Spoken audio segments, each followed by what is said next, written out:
My name's Alex. I used to work nights, a long haul from the city to a distribution center way out in the sticks. Most nights, it was just me, the glow of the dashboard, and the endless ribbon of asphalt. But there was this one stretch, a shortcut, really. Old Highway 17. Everyone warned me about it. Said it was cursed, haunted, take your pick. I just figured it was overgrown, maybe a few potholes. Faster, though. And when you're on a deadline, faster means everything. It was a Tuesday, or maybe a Wednesday. They all blurred into one. Rain had just stopped, leaving the air heavy and the road glistening under the weak moonlight. My headlights cut through the gloom, just enough to show the cracked lines and the encroaching forest on either side. No streetlights for miles. No houses. Nothing. Just trees pressing in. The first thing I noticed was the silence. Not just the absence of other cars, but a complete, unnatural quiet. Even the crickets seemed to have packed up and gone home. I rolled down my window a crack, just to clear my head, and all I heard was the drone of my own engine and the soft whisper of the wind through the leaves. But it wasn't a normal wind. It had a sort of rhythm to it, like hushed voices just on the edge of hearing. I told myself it was the fatigue, my mind playing tricks. I'd been driving for hours. I gripped the wheel tighter. Then I saw it. Just a flicker at the edge of my headlights. Something white, standing by a leaning, derelict fence post. A figure. Tall, slender. My heart jumped. I slowed down, squinting. It was just an old, tattered piece of white plastic caught on the wire flapping in the wind. That's all it was. I took a deep breath, chuckled to myself. See, Alex? Just tired. But as I drove past, I swear I saw it shift. Just a little. Not the plastic. The outline of something behind it. Something dark, blending with the shadows of the trees. I sped up, my foot pressing harder on the gas. A few minutes later, the road curved sharply around a dense patch of woods. My high beams cut through the darkness, illuminating a faded sign, Old Mill Road, no entry. The sign was bent, half buried in weeds, and then, standing right beside it, facing away from me, was a figure. This time there was no mistaking it for plastic. It was a person, dressed in dark clothes, motionless, too still. I instinctively hit the brakes, the tires squealing softly on the damp asphalt. The figure didn't move, didn't turn its head, just stood there like a statue carved from shadow. A shiver ran down my spine. This wasn't right. Who would be out here, in the middle of nowhere, in the dead of night? My mind raced. Maybe a lost hiker? Someone broken down? But the way it stood so unnervingly still. I put the car in reverse, slowly. I figured I'd turn around, go back to the main highway.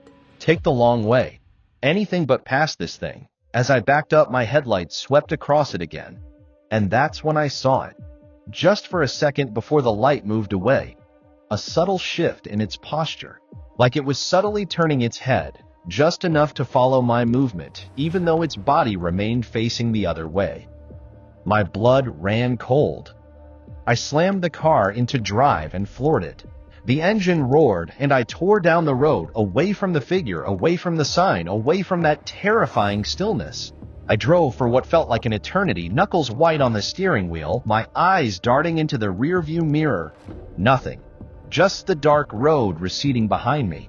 I started to calm down, telling myself it was just a hitchhiker or someone playing a sick prank. Then I saw it again. This time it wasn't by the side of the road. It was on the road. Further ahead, where the highway straightened out for a long stretch, a faint, dark silhouette. Smaller this time. Almost hunched. It was moving, slowly, in the middle of my lane.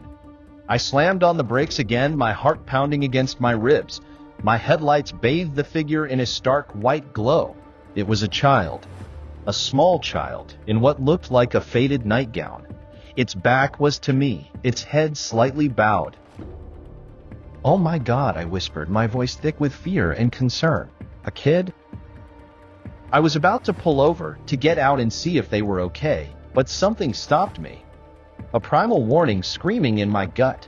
The way it was just standing there in the middle of a deserted highway, miles from anywhere. It felt wrong. Deeply, utterly wrong. Then slowly, agonizingly slowly, the child began to turn. I couldn't make out its features at first, just the dark shape. But as it continued to turn, the light catching its face. There was no face. Just a smooth, pale expanse where a face should be. No eyes. No nose.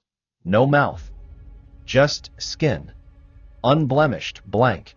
And then as it finished turning and was facing me fully, its head tilted. And I heard it. Not with my ears, not really, but in my mind. A sound that wasn't a sound. A whisper of pure, unadulterated malice, colder than the deepest winter. I didn't think. I didn't hesitate. I swerved. Hard. My tires shrieked, the car fishtailing wildly as I barely managed to avoid hitting it. I could feel the side of the car scrape against something, a rough, grating sound that made my teeth ache. Was it the guardrail? Or something else? I didn't look back. I just floored it. I drove faster than I ever had in my life, my hands slick with sweat, my vision blurred. I didn't stop until I saw the first streetlights of the next town, until the hum of distant traffic replaced the oppressive silence of the highway. When I finally pulled over, shaking, my chest heaving, I noticed the damage. A long, deep scratch along the passenger side, from the front fender all the way to the back. Too high to be a guardrail, too deep to be a branch. It looked like something had clawed at it. Something with long, sharp nails. I never took old Highway 17 again. I don't care how much time it saved. Some nights when the moon is full and the house is quiet, I still hear that sound. That voiceless whisper. And I see that blank, smooth face tilting its head in the middle of that abandoned road. I tell myself it was a hallucination. Sleep deprivation, a trick of the light. But deep down, I know. I know what I saw. And I know it's still out there, waiting, on that forgotten highway. Sometimes I wonder if it ever found what it was looking for, or if it's still waiting for someone else to take that shortcut home. A few years back, working a freelance photography gig up north chasing the light, ended up way out in the sticks in some of the oldest, most forgotten parts of the state. My GPS decided to have a meltdown somewhere around what looked like the ghost of an old logging town. Just no signal blinking mockingly on the screen. And of course, the fuel light decided that was the perfect moment to glow a cheerful orange. Great. I consulted a crumpled paper map I kept in the glove box for emergencies, the kind that looked like it belonged in a museum.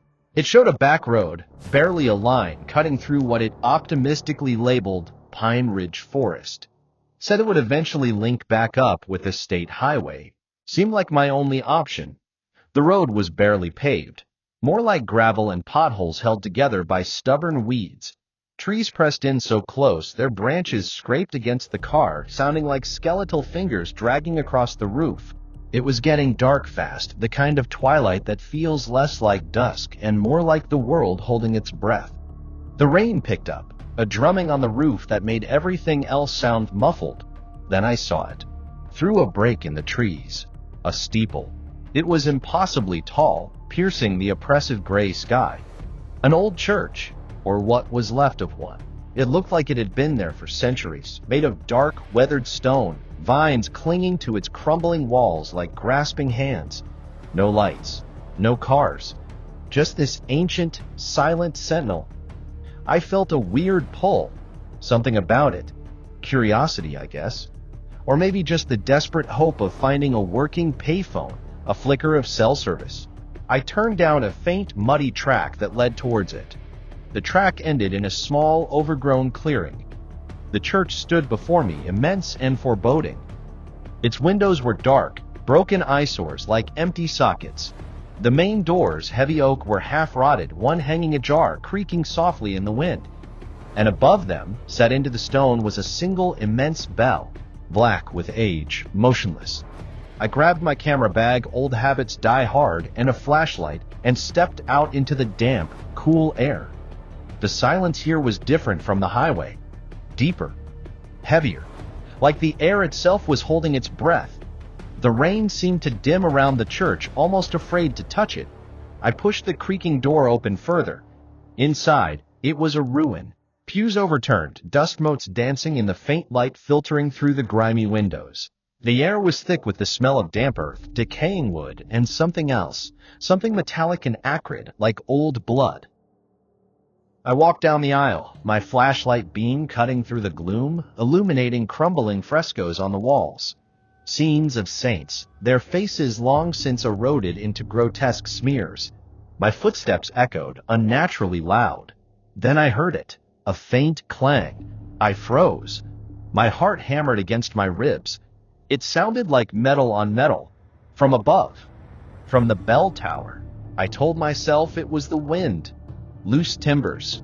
But there was no wind inside the church. Not like that. I lifted my flashlight. The stairs to the bell tower were a rickety spiral, half collapsed in places. Each step groaned under my weight as I slowly ascended, my breath catching in my throat. The metallic smell grew stronger, sickly sweet now. Closer to the top, the sound became clearer. A faint, irregular thud clang, like something being dragged, then striking metal, and then woven into it a low, guttural moan. I reached the top of the stairs, my hand gripping the cold, damp stone of the archway. My flashlight beam cut into the darkness of the bell chamber. It was small. The massive bell hung silent and still directly in the center. But beneath it, there was a figure, or what looked like one, hunched over something, a dark, shapeless mass. It was dragging something across the stone floor towards the bell's enormous, rusted clapper. The thud-clang sound was the thing being dragged. As my light hit it, the figure paused. It was incredibly thin, almost skeletal, draped in tattered dark robes that seemed to melt into the shadows. Its head was bowed, hidden from me, but even from where I stood, I could see what it was dragging. It was another figure, smaller, limp, and unmistakably, horribly human. The metallic smell was overwhelming now. Iron, blood. And then, slowly, agonizingly, the robed figure began to straighten. It lifted its head. It had no face, like the first one, just a smooth, pale oval. But this time, on its chest, ripped through the tattered fabric of its robes, was a gaping, ragged hole. And from that hole, something moved. Something dark and wet and segmented, like an insect's leg, or many of them, writhing. I couldn't scream, couldn't move. My mind just shattered. The thing slowly, deliberately reached out a hand, long, spindly fingers ending in black, needle-like nails, and touched the immense bell. And then, it pulled. The bell groaned. A deep, resonant hum started to fill the chamber. It vibrated through the stone, through my bones, through the very air. Not a full toll, not yet. Just the beginning of one. A low, agonizing note. That sound. It wasn't just noise. It felt like it was tearing at the fabric of reality itself. A sound of immense, ancient suffering. And something else. Something waiting to be unleashed. I didn't wait for it to fully toll. I didn't wait to see what that thing would do to its victim, or to me. I just turned and scrambled down those rickety stairs, not caring if I fell. Not caring about anything but getting away from that sound, from that horror in the belfry. I ran back to my car, fumbling with the keys, my hands shaking so violently I could barely get them into the ignition. The engine sputtered, then roared to life. I threw it into reverse, spun around, and tore back down that muddy track back onto the ruined road. I drove all night, not stopping, not looking back. When the sun finally rose, painting the sky in colors that seemed too bright, too innocent for what I'd just witnessed, I pulled over. My camera was still in the passenger seat, but I couldn't bring myself to look at it. The smell of blood lingered in my nostrils for days. And that sound, that low, resonant hum of the bell, just on the edge of ringing, it still echoes in my mind. Sometimes when I'm alone and the wind is just right, I swear I can still hear it. A deep, agonizing hum that promises something terrible is about to begin. And I know deep down that that bell, up in that forgotten steeple, is still waiting for its next victim. waiting to finally toll, and sometimes I wonder what it would have done if I'd stayed to hear it ring. People talk about ghosts in old houses, haunted forests, but the road, the real road, the one that goes on forever, especially after midnight, that's where things get thin. The veil between what you know and what you can't explain, it wears threadbare. I learned that the hard way, driving a semi through the forgotten routes of this country. My route used to take me through this stretch in central India up towards the Himalayas. Mostly good roads, but there was this one bypass, Highway 227. Everyone called it the Ghost Road. It cut out a good 2 hours from the usual route, but drivers avoided it. Said strange things happened there. People disappeared. I just figured it was superstitious nonsense. Needed to make good time. It was well past midnight. No moon, just a scattering of weak stars trying to pierce through the thick, humid air. My headlights cut through the inky blackness, revealing only the endless stretch of cracked asphalt and the dense, dark jungle pressing in on either side. The air in the cab was thick with the smell of diesel and stale coffee. I was maybe an hour into the 227 when the first odd thing happened. A flicker in my peripheral vision. I thought it was just a moth hitting the windshield, but it was too big, too dark, like a shadow detaching itself from the trees for a split second. I shook my head, blamed it on too much caffeine and not enough sleep. Then, about 20 minutes later, I saw it again, much clearer this time. A figure, standing by the side of the road just outside the reach of my high beams. It was tall, impossibly thin, and draped in what looked like an old, tattered cloak. It held something long and dark in its hand, like a staff or a very thin pole. It was facing away from me, looking deeper into the jungle. My heart gave a lurch. A person? Out here? In the absolute middle of nowhere? I slowed down, wondering if I should stop. Maybe they needed help. But then, it shifted. Not turning towards me, but almost swaying. Like a reed in the wind. But there was no wind strong enough to make a person sway like that. And even from a distance, I could feel it, an aura of profound wrongness radiating from it. Every instinct screamed, "Don't stop." So I pressed the accelerator, my rig rumbling past it. As I did, I glanced in my side mirror. It hadn't moved, still facing the jungle. Just a dark silhouette against the black. I drove on, my hands tight on the wheel, my eyes constantly flicking to the mirrors. Nothing. Just the dark road behind me. I started to relax, told myself it was just some local, maybe a sadhu or someone walking in the night. India is full of strange sights. But the clicking started then. Faint, irregular, like a tiny stone tapping on glass, but from inside the cab. I checked my dashboard, my windows. Nothing loose.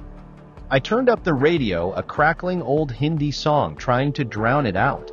It didn't work. It was too insistent. Then perhaps another half hour down the road, as I rounded a long, sweeping curve, my headlights illuminated something directly in the middle of my lane. It was the same figure. It stood there, motionless, the tattered cloak billowing slightly despite the still air. This time, it was facing me, and in its hand it no longer held a staff. It held something else, something gleaming. My high beams cut through the darkness, illuminating its face, or where its face should have been. It wasn't blank like the other things I'd heard about. Oh no, this one had a face. A man's face. Old, gaunt, deeply lined, but his eyes, they weren't human. They were like chips of obsidian, utterly black, reflecting no light, no emotion. Just endless, cold void. And they were fixed on me, piercing me, through the windshield, through the steel of the cab, right into my soul. And that's when I saw the gleaming object in its hand. It was an old, rusted flintlock pistol, the kind you see in museums. And slowly, deliberately, it raised it, aiming directly at my windshield. My breath hitched. This was no ordinary encounter. This was something ancient, something malevolent. I didn't think. I swerved. Hard. My truck, a 15-ton beast, lurched violently. I heard a sickening scrape, a tearing sound as something brushed against the side of the cab. Was it the figure? Or the trees? I fishtailed, fighting the wheel, barely keeping the rig on the road. My heart was hammering, a frantic drum in my chest. I glanced in the rearview mirror. It was still there, standing in the middle of the road, but now it was slowly lowering the pistol, and its head, it tilted. Just slightly. Those black, dead eyes never leaving my retreating truck. And for a split second, I swear I saw the faintest, most chilling smile on that ancient, withered face. A knowing smile. A hungry smile. I didn't stop until I hit the state highway, until the lights of a distant dhaba appeared on the horizon. My hands were shaking so bad I could barely uncurl them from the steering wheel. When I finally pulled over and got out, my legs almost gave way. I walked around the truck. There was a long, jagged tear in the side of the trailer, right at eye level for someone standing on the ground, like something had ripped through the metal. And embedded in the torn steel, just barely, was a single, tiny, incredibly old, tarnished brass button. The kind you'd see on an old military uniform. Or an ancient, tattered cloak. I left the truck there, called my company, told them I was sick, couldn't drive. I haven't driven that route since. And I never will. Some nights, I still see those eyes. Those utterly black eyes, reflecting nothing, seeing everything. And I still hear that faint, persistent clicking. Sometimes I swear it's coming from right outside my window even now. I don't know what it was. A ghost? A highwayman from another time? All I know is it's still out there on Highway 227, waiting for someone else to take the shortcut. And those eyes, they're still watching. And sometimes, when I close my eyes, I can still feel its glare. Right through me. My job was overseeing a few derelict properties on the outskirts of Kozhikode, here in Kerala. Old estates, factories, that kind of thing. One of them was an old colonial-era tea processing plant deep in the hills, far from any main road. It had been closed for 50 years, maybe more. Just crumbling stone, rusting machinery, and an overwhelming sense of stillness. My shift was usually from midnight to dawn. Just me, a flashlight, and the echoes of a forgotten era. The path leading up to the plant was barely a path anymore. Just a winding dirt track, swallowed by encroaching jungle on both sides. No streetlights, of course. Just the beam of my old, reliable flashlight cutting through the oppressive darkness. The air was heavy, humid, always smelling of damp earth and something sweet like decaying foliage. One night, about 3 months into the gig, I was doing my usual rounds, checking the perimeter fence, testing the padlocks on the main gates. Nothing ever happened. It was routine. But that night, as I walked along the far side of the property, near the old, overgrown workers' quarters, I heard it. A faint, repetitive scraping sound. Like something dragging. I stopped. Held my breath. The usual night sounds, cicadas, crickets, seemed to quieten. All I could hear was the drip of water, the low hum of distant insects, and that rhythmic scrape, scrape, scrape. It was coming from deeper in the jungle beyond the broken boundary wall. I told myself it was an animal. A wild boar, maybe. But the rhythm was too steady. Too deliberate. I aimed my flashlight into the darkness beyond the wall. The beam cut through the thick foliage, illuminating only shadows and swaying branches. Nothing. I shrugged it off. Paranoia from too many late nights. I finished my rounds and headed back to the small guard shack near the main gate, made myself a cup of chai. But the next night, it was closer. Much closer. I was inspecting the main factory building, the one with the huge empty processing hall. The air inside was always cold, even on the hottest nights. I was checking the old machinery, the rusted gears and pulleys, when I heard it again. Scrape, scrape. This time it was unmistakably coming from inside the building, from the floor below. My flashlight beam trembled slightly in my hand. I froze, listening. The sound stopped. The silence that followed was heavy, expectant. Then, a low, guttural sigh, like a dying breath, seemed to ripple through the vast, empty hall. "Hello?" I called out, my voice sounding weak and thin in the cavernous space. "Anyone there?" Only the echo answered. And then, a new sound. A faint, wet shuffling, like something heavy but not quite solid being pulled across the concrete floor. It was moving. and it was moving towards the staircase, the stairs that led up to my level. My blood ran cold. I backed away slowly, my eyes fixed on the dark opening of the stairwell. The shuffling grew louder, closer. I could almost feel the vibration through the floor. It was slow, agonizingly slow. I didn't wait. I turned and ran through the huge dark hall, past the skeletal machinery, out the broken main doors, and into the humid night. I scrambled back to my Jeep, fumbling with the keys, my heart pounding like a drum against my ribs. I drove out of there like a madman, the old Jeep bouncing over the ruts and potholes. I didn't stop until I hit the paved road, until I could see the distant glow of the city lights. I called my supervisor the next morning, told him I was quitting. I tried to explain, but how do you explain a sound, a feeling? The fear in my voice must have convinced him enough. He didn't ask too many questions, but it didn't end there. Now, sometimes late at night when the house is quiet and the power goes out, plunging everything into darkness, I hear it, that faint, rhythmic scrape, scrape, scrape. And it's not from a distance anymore. It's from just outside my bedroom door, or sometimes from right under my bed. I've checked. Every single time.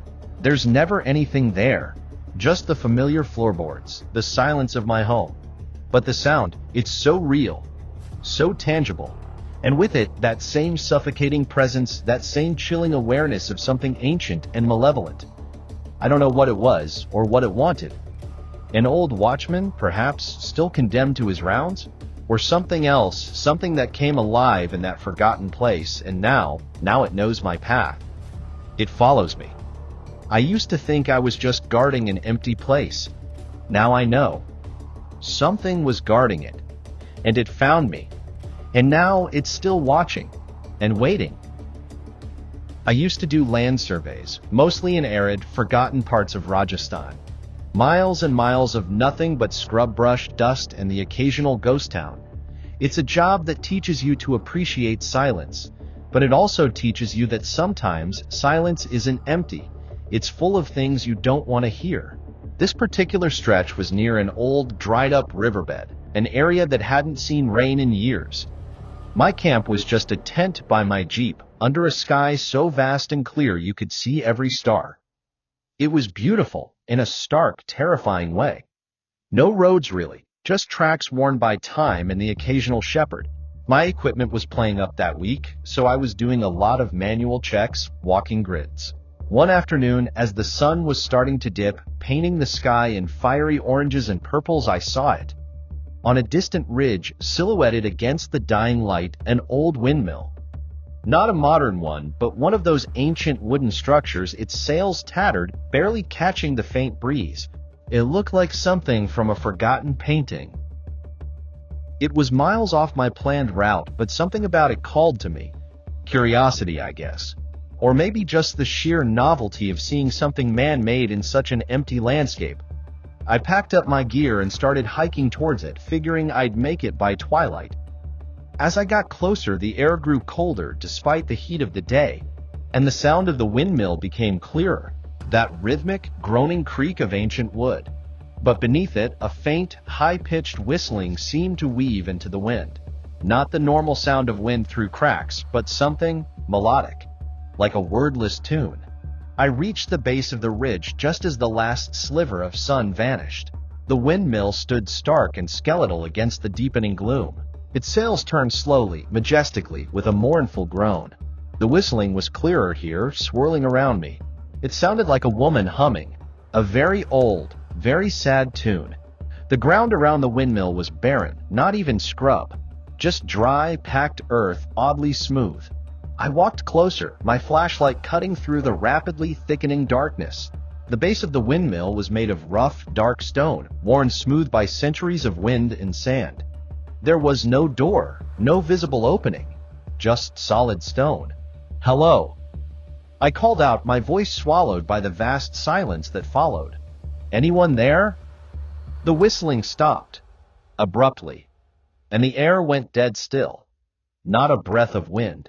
The windmill's sails, which had been turning just moments before, froze mid-rotation, a stark cross against the charcoal sky. My heart hammered against my ribs. What was that? I spun around, sweeping my flashlight beam across the barren ground. Nothing.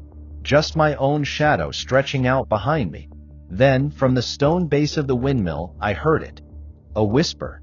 Not with my ears, not really, but in my mind. A voice, ancient and dry as dust, yet impossibly clear. It wasn't speaking a language I knew. It was just sound. A string of syllables that felt like they were scraping against the inside of my skull, and they seemed to be coming from within the stone itself. I took a step back, then another. My breath was ragged in my throat. This wasn't natural. This wasn't an animal. This was something else. Something that shouldn't exist. As I retreated, the whispering grew louder, more insistent, filling my head. It felt like hands were pressing against my temples, trying to force something into my mind. And then, from the whispering, a single clear thought emerged, not in words, but in raw, terrifying intent: do not leave. The ground beneath my feet began to tremble, just faintly at first, then growing stronger. And from the solid stone base of the windmill, a faint green light began to pulse, growing brighter with each thrumming vibration. The ancient wooden sails above began to creak again, faster now, picking up speed with an unnatural momentum, even though there was no wind. Panic seized me. I turned and ran blindly through the deepening night, away from the pulsing green light, away from the frantic creaking, away from the whispers that were now screaming in my head. I didn't look back. I just ran until my lungs burned and my legs gave out, collapsing somewhere in the vast, empty darkness. I don't know how long I lay there, gasping, shaking. When I finally dared to open my eyes, the green light was gone. The creaking had ceased. Only the stars, cold and indifferent, watched over me. I found my Jeep eventually, somehow, through sheer instinct. I packed up my camp in a frenzy, drove all night, and never looked back. I quit that job. I never want to see another remote, abandoned place again. But sometimes, when I'm alone in the quiet of my apartment and the ceiling fan makes a particular kind of soft hum, I hear it. That dry, ancient whisper, and I feel that cold, insistent pressure against my temples. And sometimes, I wonder if the windmill is still turning, still waiting, for someone else to hear its song.